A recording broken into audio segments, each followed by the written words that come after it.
Good morning, traders and investors. My name is Shane Mwangangi, one of the best market analysts here at HFM.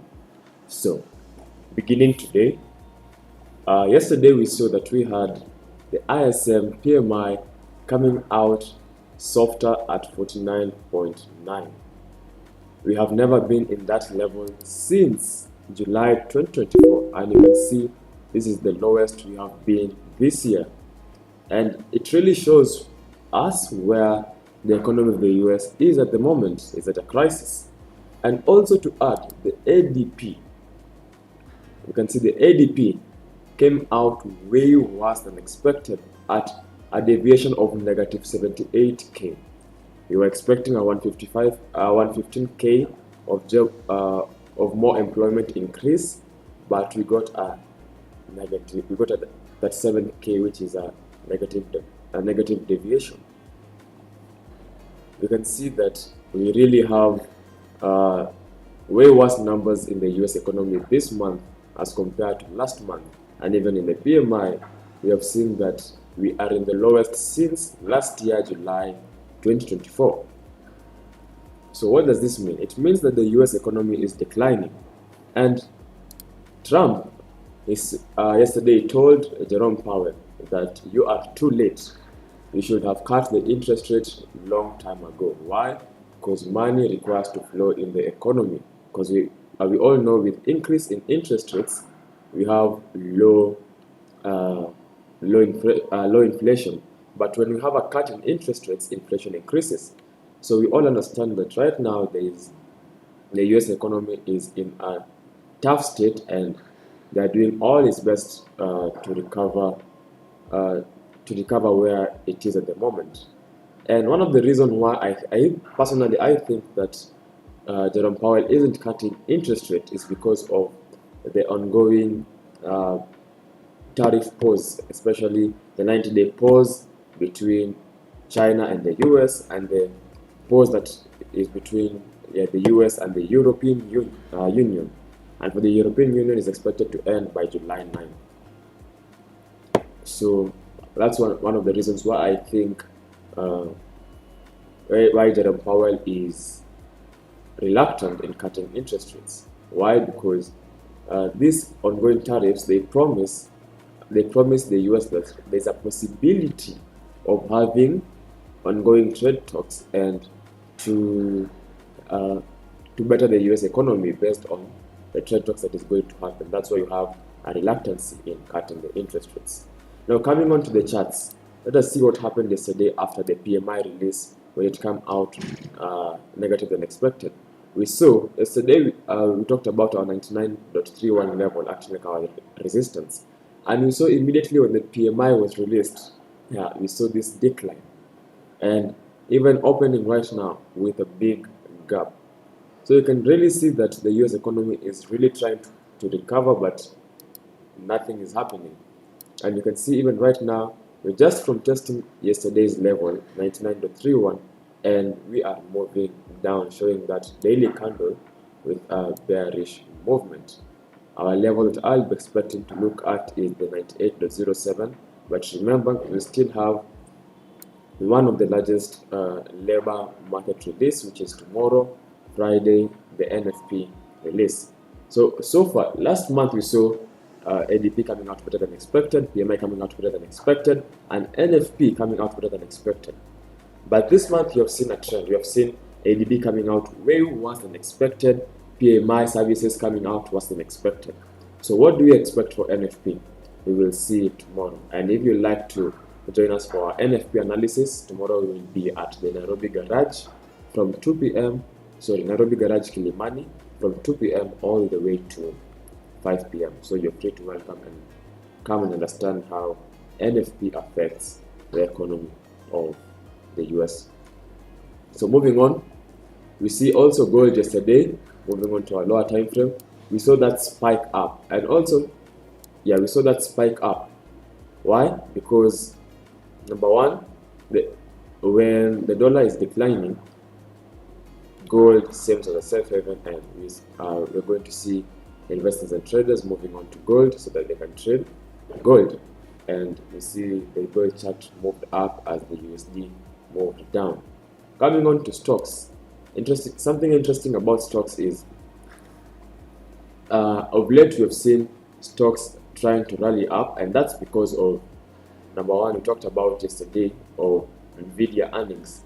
And Nvidia earnings coming on to US 100 is the one boosting the up move in the US 100. Why?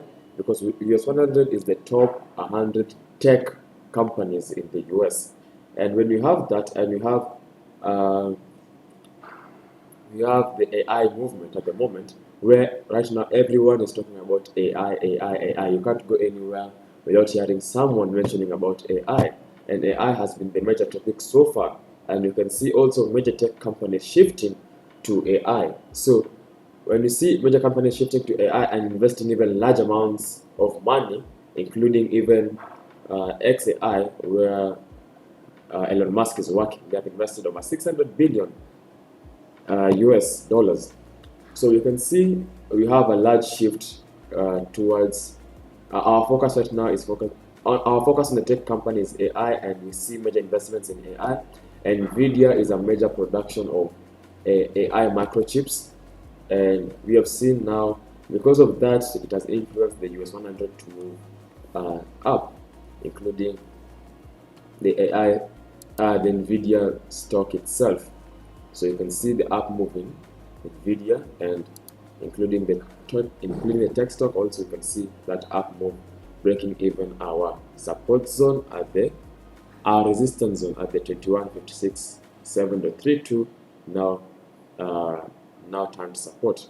Remember, when you have a breakout, you wait for a pullback so that you can continue with that move. And you can see the all-time high looking at us at the 222.18.39 level, which looks attractive at the moment.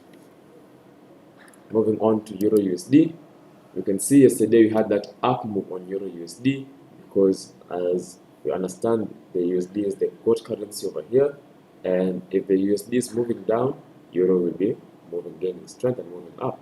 And you can see at the moment we are having a consolidation around our resistance zone at the 1.14247. A breakout of this move with good confirmation of volume and momentum candle will be a good move to play for this breakout. But remember, after every breakout, wait for a pullback and continue with that move. Moving on to our other currency, we see GBP USD, the same as Euro USD, where we saw a decline in the USD and an incline in the GBP USD, also reacting on our resistance zone at the 1.35690. Also, again, why is this happening? When we are in a start of a month, like today, this week, NFP tends to set the pace of the month, and when it's doing that, we tend to see more of consolidation, more of ranges. So during the first week of the month, it's more advisable to be trading tight risk management and trading the lower time frame, and trading between bounds of those consolidation. And you can see right now we are in a consolidation between 1.35690 and 1.34260. So a breakout tomorrow during the NFP will be a good move to look after. On the USD JPY, we saw also that decline reacting from our resistance zone at the 144.120. If you have been attending our daily morning market call, all these zones that we have been mentioning has been reacting of late well. And right now, looking clearly, you can see a clear support zone tending to form at the 141.60, which will be a good move to play, to look at that level. But remember, also you do your due diligence and make sure that you have analyzed your market, because what we provide is purely educational advice, not financial advice. Moving on to Audi USD, we can see at the moment right now, it's as if you are looking for a breakout, because I can see on this candle we are above our resistance zone at the 0.64917, and it looks like today we might have that breakout. But remember, be cautious. You have to see that close on top of the resistance zone so as to confirm our breakout, and not to forget we have to see volume and a large momentum candle, because with every breakout we have to see both day traders, position traders, swing traders all aligning. That's why we always want to see a high momentum candle with confirmation of volume, because every time frame trader is aligning with that trend. So that should be a confirmation on that asset. And lastly, on our German 40, you can see we are continuing to break all-time highs, and at the moment we are at the 24,290 level, and you can see we tried to break out yesterday on that level, but we got that rejection. So I'll be looking at that, still not trade, but I'll be looking at that level to see if we're going to get a confirmation of a breakout, then trade the pullback to continue that move up, because you can see the German 40 is still gaining strength. So with that said, we have done our analysis, we have seen what is affecting the market fundamentally.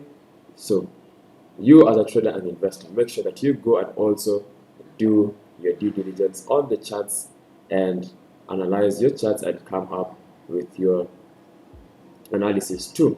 So with that said, my name is Shen Mongangi, one of the best market analysts here at HFM.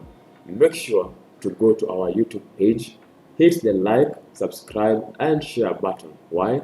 This will help us improve our algorithm so that we can create better videos for you as a trader and investor. And also, don't forget to comment if you have any question, if you have any queries, anything. Make sure that you comment so that we can know how to improve better next time. So with that said, thank you and goodbye.